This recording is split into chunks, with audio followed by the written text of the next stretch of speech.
Welcome to Life Source Church. Subscribe to our podcast on iTunes or SoundCloud. All right, we're back Thursday with our second week into Money Works, our stewardship focus for this year.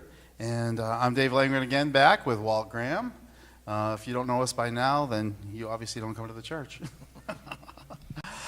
Interesting topic this week. What did you find most people struggle with the most based on what your topic was this week? Well, I think what they struggle with, it depends, right? If they've grown up around the church, or if they've learned to use the tithing principle, starting with the tithe, right? And that's got their hearts in the right place. Those people probably aren't struggling. Mm-hmm. You know, they got it today. They were reminded, they were encouraged, maybe challenged to stretch their hearts some more. But it's the people who have never heard this before, or they've maybe heard it, but they've never really tried it before, right? And it seems like a huge leap. Right, to take and jump to 10%. And so I think they're probably struggling with that, and then they're struggling with it in comparison to all of their other financial issues. And if they're like so many people in our culture, they have a huge amount of debt. You know, and that just really, how in the world do we give like this and pay our debts, which is a good question. And it's an excellent question, and it's something that, you know, especially I would say this generation deals with more. Education has become such a critical thing, and I would say a lot of people, they're dealing with thousands of dollars of school bills, and they're trying to manage, okay, how do I get the job I need, get the education I need, and then pay it all off? Right. And then can I get a job that's going to do that? Now, one of the things that I know that I've found helpful is a budget, and we'll probably talk about that in a little bit. But it's funny, this week, as I'm sitting there, I'm thinking, man, there's so much of this message that is so counterintuitive. Right. It's not the natural, oh, yeah, that makes sense that I have a little bit of money and the best thing to do is to give more of it away. But I guess, would you say, I know you stress the whole issue of the heart. What do you think God's really trying to get at in the heart with this whole idea of money? Well, I think that, we have the great command, right? Mm-hmm. Love God. Love God with all your heart, soul, mind, and strength. Jesus says that's the first and great command. And he said the second was like it, love your neighbor as yourself. And really, when we're talking about giving here, that's what we're talking about, right? If we're giving to God first before anything else, what we're saying is God is more important to us than anything else. And so, God, we love you. We want to give you this place in our lives. And so we give to you first without even knowing what it's going to mean in our lives, right? And so that's about loving God. And then also our giving, whether it's to the church, organizations, or even just personally in our lives, is about loving our neighbors. And so I really think that's what God's going to, and because Jesus didn't say it, but we connect the idea of hearts and love, right? And we just had Valentine's Day, and what was on the Valentine's? Pictures of hearts, right? So we connect love, the heart with love. And so when Jesus says, you know, where your treasure is, that's where your heart's going to be. Where your treasure is, that's what you're going to love, okay? Mm-hmm. So I really think it's getting down to, do I love God? In fact, interesting, we'll probably see it in one of the sermons before we're done, 2 Corinthians chapter 8. The Apostle Paul was talking to the Corinthians who had said, oh, we do love God, we're going to give. We care about, serving God. We want to help these people who need this money. And then they hadn't followed through on it yet. And the Apostle Paul says to them, it's time to prove the sincerity of your love. And so, as harsh as that might sound up front, the idea is our giving can prove the sincerity of our love. It's a way to do that. Definitely. I would definitely say that. Going back to the idea of kind of how you steward your money. That's how I always kind of view this whole idea of having a budget. How long have you had one? A budget? Yeah. Well, it depends on how long I've had a good one that I followed, right? We learned some budgeting years ago, but it's really probably in the last 15, 20 years that we actually really, lived by the budget. My wife has always been good at living by the budget. I tend to be the one who says, well, in this case, maybe we should spend it. She handles it now. The budget buster. Yeah, right. Yeah, that's right.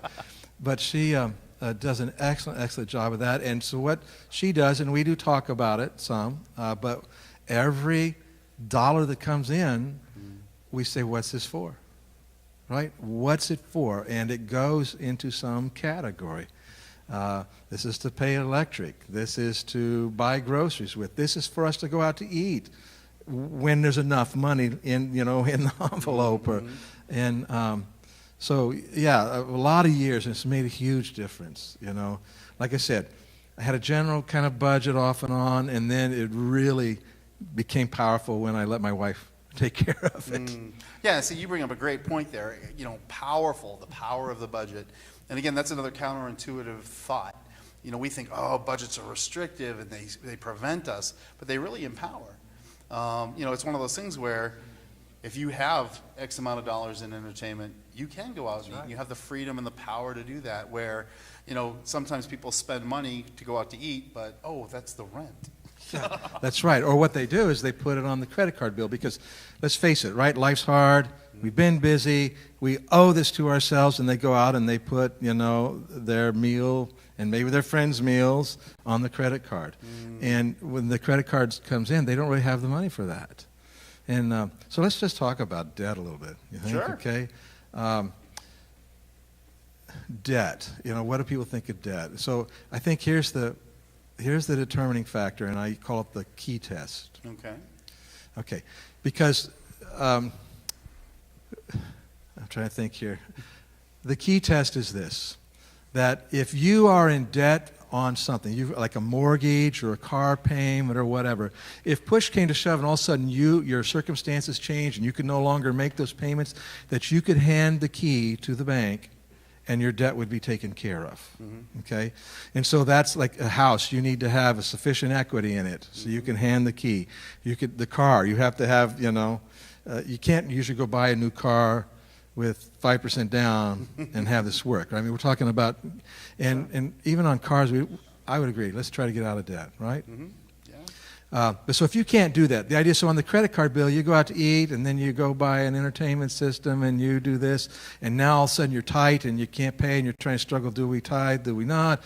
And you can't tell them to come and repossess the meal, and they aren't interested in coming and repossess the TV.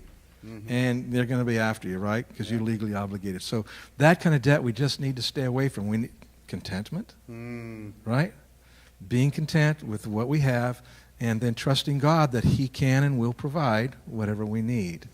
We don't have to go into debt for things that, like I said, you can't pass the key test on. Don't have to do it. Yeah, that's definitely, it's like a status thing. Sometimes for some people, I mean, it's easy to I should be able to do this and I should be able to do that, and when they can't, sometimes they just think, why can't I? Right. Well, I think the idea is this. I mean, you say, if I can't pay for it now, what makes me think I'm going to be able to pay for it next month or the month after? Right? Now, I know there's this mindset, you're going to make more money in the future and you'll be able to pay it off. But, the whole school debt thing, that's a really hard one. And, at some point we might want to think about getting some resources to help people with that, because the government is just there when you owe them, they're coming after you. So nobody's really asking here, but I think that we encourage people to get your education with as little debt as possible. Absolutely. Right? Absolutely. Don't buy into that whole thing. You got to go have 4 years in a car and at the elite at Harvard, school. Too. Exactly, yeah. So, not that education is valuable, very valuable. That's not what we're saying. Absolutely. So, tell me about your experiences with following the budget, because you guys, I know there are times in your life, especially when you're on the mission field out there, you had not very much money. And yet God worked in your life and did some amazing things, right? Yeah, it tell does. us about those? There's an element of God's intervention, I think, that comes into that. The first house we ever bought, which we never thought we'd own a home, being on the mission field, God enabled that. And it was one of those things where He just provided opportunity there. And it was a God thing.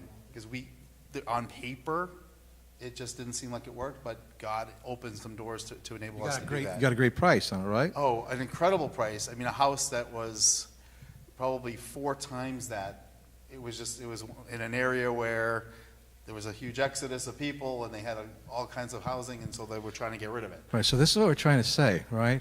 That if we will do things God's way, God can do things, right, Yeah. that we can't see. We don't know how he's going to do it, but he can. He's not limited. Absolutely not. And so it was one of those things where we were able to actually, it was cheaper for us to purchase that home than it was to pay rent in that area, which is very uncommon. It's a God thing, right? Total God thing. But it starts with honoring God up front. It does. And it's one of those things where, and that's where it comes to focus. God being first. And I know you talked about first fruits and that whole idea of putting God first. And it is a challenge and it is a struggle in the sense of From a human perspective. Right? putting him there, because we always want to put ourselves there first. And so it's like, I'm honoring God, but not only that, I'm learning how to be submissive to him. Do you feel like when you give to God first that it changes your perspective on the rest? Well, it does. I mean, we joke about it now. It's like, if we have something that comes up unexpectedly, it's like, oh man, God's car has a problem and he needs to fix it. And so it's like, he's going to kind of figure out how that's going to work. And he's been faithful. Sometimes it's with money we didn't expect to come in that comes in, or it's a refund on something because something has changed. And it's just been very incredible to see how God meets our needs in all kinds of different ways that you would never anticipate. Right. And so the idea of a budget, we sit down with a budget and we say, okay, so what's our resources, right? Okay, give to God first, and then you begin to budget out by priority, right? Food, shelter, that kind of thing, and push it out. Then when we live that way, we can avoid debt. The consumer debt that we're talking about, Yeah, right? you pre-spend your money is essentially what you're doing. You're saving saying, it for I'm it, going to spend it here, I'm going to spend it here, I'm going to spend it here. And so it's like, you are spending your money, but you're pre-spending it, and so we have enough. And we aren't offering at the moment. We probably offer it again at some point. But Financial Peace University, Dave Ramsey, go online, Dave Wonderful Ramsey. resource. Great resources to help you think right about this stuff. So Absolutely. Awesome. Well, we are way over time, but I think it was certainly profitable in the things that we needed to talk about today. Make sure you join us this Sunday for one of our services, or you can also catch us online like you are now. And we look forward to seeing you in one of our services. And there's so much profit from understanding what God uses money for. And not only that, how he's provided in the gifts and talents that we have that we can also give to him. So we're signing out today. God bless.